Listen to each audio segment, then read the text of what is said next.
जी viewers, आज हमारे पास topic है जब बात आती है। और हम अक्सर उर्दू में कहते हैं ना, जब टीवी देखने की बारी आती है तो लाइट चली जाती है। जब खाना खाने की बारी आती है तो कोई ना कोई दरवाजे पे आ जाता है, ठीक है। तो इसको हम ऐसे ट्रांसलेट करते हैं इंग्लिश में। हम लिखेंगे सबसे पहले व्हेन, उसके बाद इट कम्स। अब कम जो है वो चेंज होता रहेगा हमारे टेंस के अकॉर्डिंग। जैसे इंडेफिनेट है, प्रेजेंट इंडेफिनेट है तो कम्स हो जाएगा, पास्ट इंडेफिनेट है तो केम हो जाएगा, ठीक है। उसके बाद टू, और अगर कोई पर्सन का नेम है तो पर्सन का नेम आ जाएगा। अगर नहीं है तो वर्ब जो है हमारी वी फोर आएगी, मतलब आईएनजी वाली वर्ब आएगी।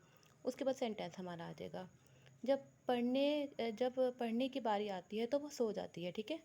प्रेजेंट इंडेफिनिट का सेंटेंस है क्योंकि ता है ती है सेंटेंस के लास्ट में आया है। When it comes to studying she sleeps, ठीक है। इट सिंगुलर सब्जेक्ट है तो वर्ब के साथ हमने ईएस का इजाफा किया। शी सिंगुलर सब्जेक्ट है तो स्लीप के साथ हमने एस का इजाफा किया। जब पढ़ने की बारी आती है तो आमना थक जाती है। When it comes to studying, Amna gets tired, या अगर वो कर दें तो फिर शी गेट्स टायर्ड, ठीक है।